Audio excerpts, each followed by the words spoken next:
제주 4.3 평화재단 이사장 임명권을 둘러싼 논란이 좀처럼 가라앉지 않고 있습니다.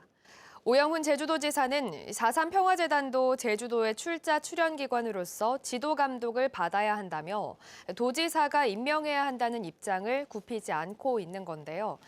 그런데 8년 전 회의록을 확인해 보니 당시 4.3 평화재단의 이사였던 오영훈 지사가 재단의 독립성을 요구했던 걸로 확인됐습니다. 조인호 기자입니다. 비영리 재단으로 출범한 4.3 평화재단이 제주도의 출자 출연 기관으로 지정된 것은 지난 2015년. 지방재정법이 개정되면서 제주도의 재정 지원이 불가능해지자 출자 출연 기관 전환을 결정했습니다.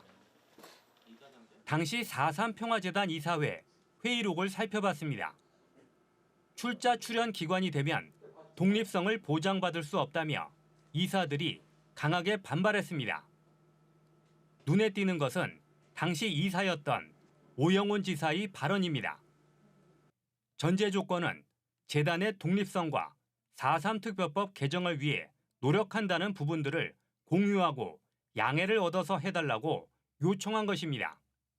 결국 4.3 평화재단 이사회는 경론을 벌인 끝에 이사 12명 가운데 7명 찬성으로 출자 출연기관 지정 안건을 통과시켰습니다. 그런데 8년이 지나 재단 이사에서 도지사로 신분이 바뀐 오영훈 지사는 출자 출연 기관에는 예외는 있을 수 없다며 재단의 독립성에 대한 과거의 입장과는 달라진 입장을 밝혔습니다. 출자 출연기관은 안 된다면 이미 그동안에 우리가 투입했던 예산도 돌려받아야 되는 상황이 있다는 법률적 해석도 있습니다. 어느 누구도 이 부분에 대해서 예외가 있을 수는 없다고 생각합니다.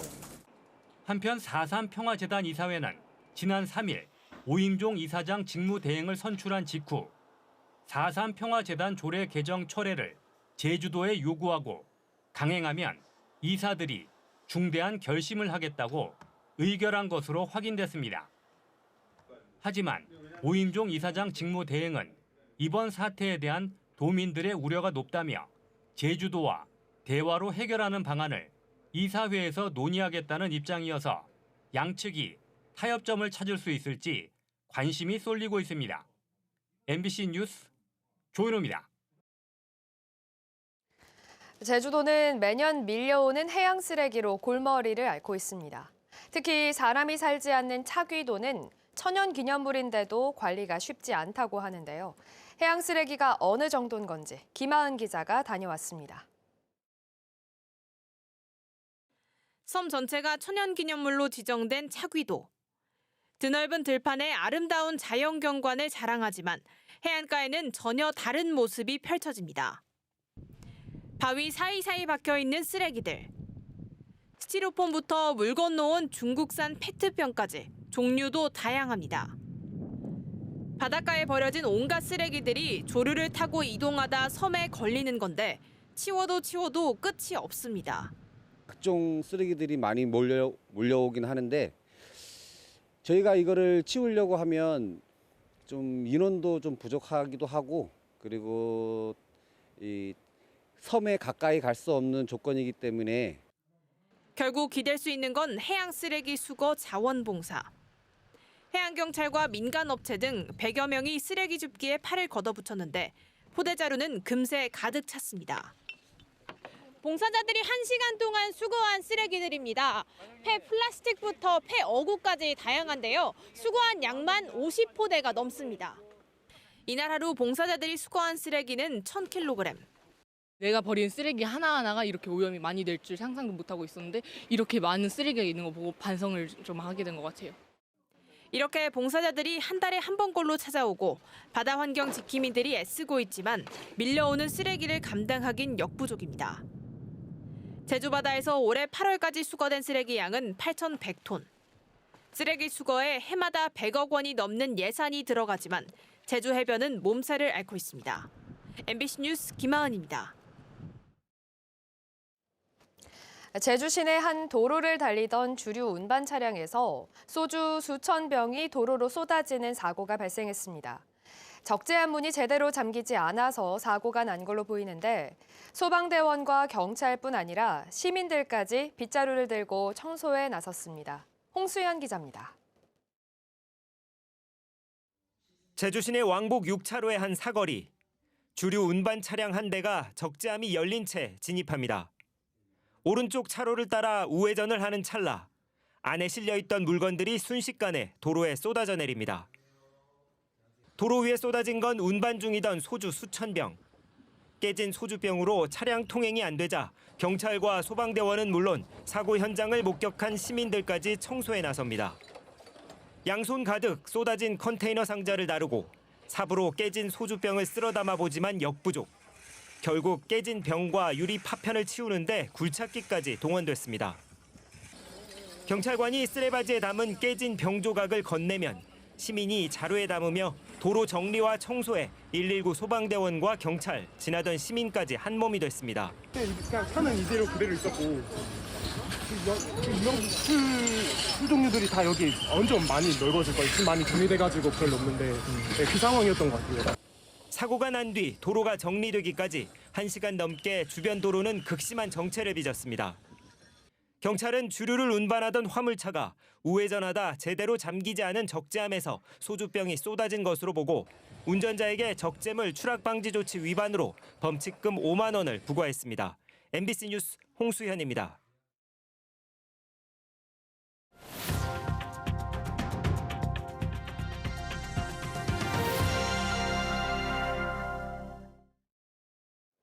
제주 지역 재생에너지 출력 제한이 점점 심각해지고 있지만 아직도 해결책은 제대로 마련되지 않고 있습니다. 이런 가운데 최근 출력 제한을 해결할 경제성을 갖춘 방법이 있다는 연구 결과가 제시됐는데요. 송은일 기자가 어떤 내용인지 취재했습니다. 커다란 풍력발전기 15개가 쉴 새 없이 전기를 만들고 있습니다. 제주에너지공사가 2015년에 세운 30메가와트 규모의 풍력 발전단지입니다. 바로 옆에 들어선 허브 변전소. 풍력 발전단지에서 생산된 전기를 모은 뒤 154kV로 전압을 높여 송전망으로 보내는 시설입니다. 이곳에는 특별한 설비가 하나 있습니다. 6메가와트 규모의 에너지 저장 장치입니다. 재생에너지가 늘어날수록 날씨에 따라 발전량이 요동치기 때문에 이를 보완하기 위해서입니다. 풍력발전기에서 생산된 전기가 ESS 배터리에 저장이 되고 그리고 이제 수요가 필요한 시간대에 공급을 하게 됩니다. 그에 따라서 이제 출력 제어 완화에도 도움이 되고 국제에너지기구가 2018년을 기준으로 작성한 세계 재생에너지 발전 현황입니다. 제주도는 18%로 4가지 등급 가운데 3단계에 속합니다. 1단계인 우리나라 평균보다 3배 이상 높습니다. 3단계에서는 재생에너지가 전력 계통의 운영 패턴을 결정하기 때문에 대책이 필요합니다. 국제에너지기구는 미래 전력 시스템의 유연성을 확보하기 위해 가장 경쟁력 있는 선택지로 에너지 저장 장치를 꼽았습니다. 전력 공급보다 수요가 감소하면 남는 전기를 충전해서 전력 수요를 증가시키고 반대로 전력 공급이 부족하면 저장해둔 전기를 내보내 전력 공급을 늘릴 수 있기 때문입니다. 네, 에너지 저장 장치는 재생에너지 출력 제한에 굉장히 큰 역할을 할 수가 있습니다. 전력 안정성을 유지할 수 있는 그런 기능을 갖고 있기 때문에 에너지 저장 장치가 필요하게 된 겁니다. 에너지 저장 장치를 활용하면 제주 지역 출력 제한 문제를 해결할 수 있을까? 사단법인 기후솔루션 등 재생에너지를 연구하는 단체들이 함께 연구한 제주 지역 출력 제한 해결 방안과 비용을 분석한 보고서입니다. 첫 번째 해법은 에너지 저장 장치와 수소 저장 장치를 설치하는 것. 두 번째는 선진국에서 쓰는 동기 조산기를 도입해 필수 운전 화력 발전기를 대체하는 것입니다. 동기 조산기는 전기를 생산하지 않으면서 발전기 가동 상태를 유지해 비상 상황에 대비하는 설비입니다. 전력 계통이 흔들리지는 않으면서도 전력을 조금 살짝 빼주니까 그만큼 이제 재생에너지가 더 많이 수용될 수 있게 돼서 재생에너지의 출력 제한을 최소화할 수 있는 가장 효과적인. 그 결과 2034년까지 재생에너지가 지금보다 4배 많은 4,000메가와트까지 늘어도 출력 제한 비율은 선진국과 같은 3%로 유지됐습니다. 국제녹색금융협의기구가 정한 기준을 적용해 경제성도 분석했습니다. 저장 장치와 동기조상기를 설치하면 탄소 비용과 발전 연료비가 줄어 총 시스템 비용은 3조 7천억 원으로 예상됐습니다. 반면 현상 유지 시나리오는 저장 장치 등의 설치비는 없지만 화력 발전이 늘면서 탄소 비용과 발전 연료비가 증가해 총 비용은 5%가량 줄었습니다. 그러나 출력 제한 비율은 19.2%로 6배 더 높아졌습니다. 아무리 ESS나 뭐 이런 동기소생기를 교체하는 비용이 비싸다고 해도 결국에는 저희가 비교를 해봤을 때 이 비싼 수입해오는 화석연료를 사오는 그 비용, 그다음에 이걸로 인해서 발생되는 탄소 비용이 결국에 다 상쇄를 하더라. 이런 최소한의 기본적인 방법 외에도 이미 선진국에서 채택한 다양한 수단들을 추가로 도입하면 기술적으로도 경제적으로도 충분히 출력 제한 문제를 해결할 수 있다는 결론입니다. 출력 제한에 발이 묶이면서 제주의 재생에너지 발전 비중은 몇 년째 20% 벽을 넘지 못하고 있습니다. 이를 해결할 기술과 방법은 이미 존재합니다. 문제는 전력 당국의 의지입니다. 출력 제한을 해결할 정책과 제도를 얼마나 빨리 도입하느냐에 따라 재생에너지 확산 속도가 결정될 것입니다. MBC 뉴스 송원일입니다.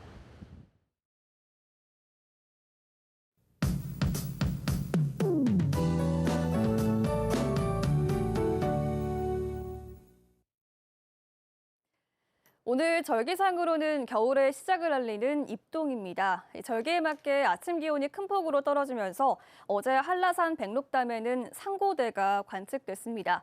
아침 기온이 영하 1도 안팎으로 떨어지면서 대기 중에 있던 구름이나 안개 입자가 이렇게 나뭇가지나 바위에 하얗게 얼어붙은 건데요. 오늘 아침 기온은 어제보다 1에서 3도가량 더 내려갔습니다. 제주의 아침 기온 10.7도로 시작했는데요. 출근길 따뜻하게 입고 나오시기 바랍니다. 낮부터는 기온이 오르면서 예년 기온을 반짝 회복하겠고요. 내일은 포근한 가을 날씨를 보이다가 모레 낮부터 다시 쌀쌀해지겠습니다. 큰 일교차와 기온 변화에 건강 유의하시기 바랍니다. 오늘 이동성 고기압의 영향으로 구름 낀 맑은 날씨를 보이겠습니다. 자세한 지역별 기온 보시면 현재 성판악은 5도 안팎으로 떨어져 있고요. 북부와 동부 10도, 남부 지역 14도 보이고 있습니다.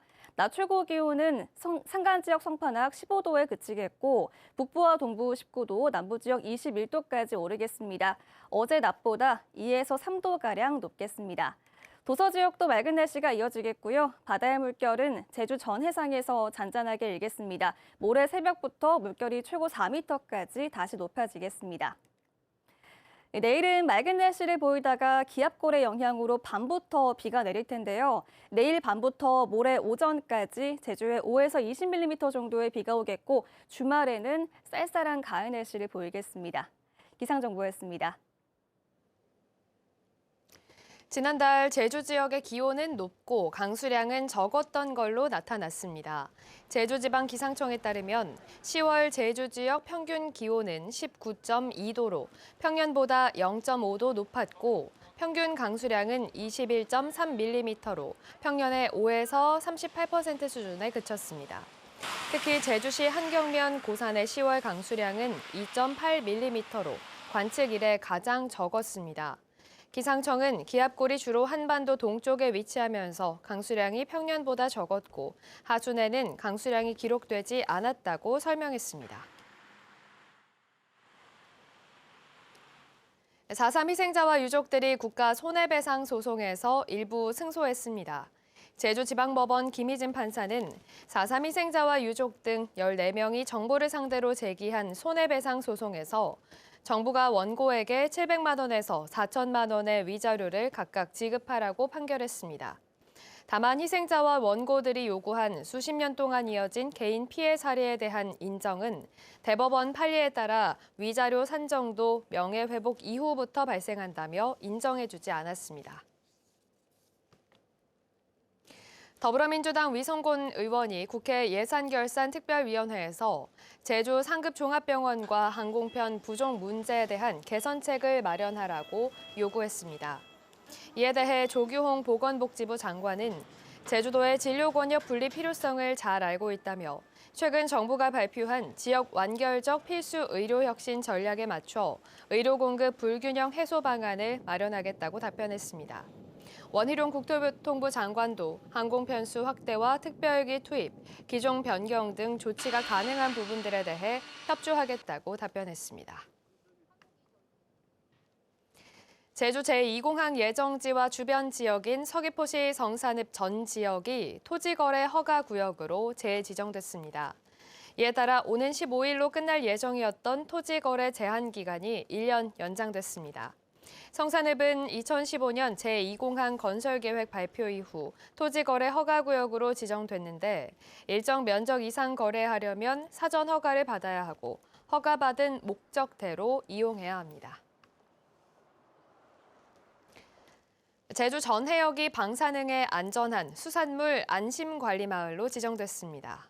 제주도에 따르면 정부는 제주시 한경면과 한림읍, 조천읍과 구좌읍 등 도내 8개 해역을 모두 수산물 안심관리마을로 지정했습니다. 수산물 안심관리마을로 지정되면 해당 지역의 모든 양식장과 어촌계에서 생산되는 수산물이 방사능에서 안전하다는 점이 증명되는데 주기적으로 방사능 검사를 실시해 적합 판정을 받아야 자격이 유지됩니다. 제주에 150메가와트급 LNG 복합발전소 2곳이 새로 생깁니다. 한국중부발전은 제주시 삼양동 제주발전본부 안에 오는 2027년까지 4,090억 원을 들여 수소를 혼합해 태우는 LNG 복합발전소를 짓기로 했습니다. 한국동서발전도 제주시 구좌읍 동봉리 제주에너지공사 부지 안에 150메가와트급 복합발전소를 건설하는 방안을 추진하고 있습니다. 제주와 중화권을 오가는 항공 노선이 소폭 늘었습니다. 제주관광공사에 따르면 중국과 홍콩 등 중화권 항공 노선은 11개에서 13개, 항공편은 104편에서 109편으로 증가했습니다. 특히 제주와 중국 허페이를 잇는 정기 노선이 새로 생겼고 베이징 노선도 주 3회에서 4회로 증편됐습니다. 한편 지난달 기준 제주를 찾은 중국 관광객은 31만 명으로 지난해 같은 기간보다 43배 늘었습니다. 가축 분뇨를 무단 배출하는 등 규정을 어긴 양돈 농가들에게 무더기 행정 처분이 내려졌습니다. 제주시는 올해 자치경찰단 등과 합동 점검을 벌인 결과 가축 분뇨를 유출한 양돈 농가 24곳에 대해 과징금과 과태료 등을 부과했습니다. 특히 지난 6월 제주시 한림읍에서 가축 분뇨 유출로 감귤밭에 큰 피해를 입혔던 양돈 농가에는 고발 조치와 함께 과징금 6,400만 원이 부과됐습니다. 겨울을 앞두고 한라산에서 방목되던 제주마가 축산진흥원으로 옮겨집니다. 제주도는 내일부터 이틀 동안 516도로 제주마 방목지에 있는 제주마 69마리를 축산진흥원 내 방목지로 옮겨 관리한다고 밝혔습니다. 제주마는 겨울 동안 축산진흥원에서 지내다가 내년 봄인 4월 다시 방목될 예정입니다.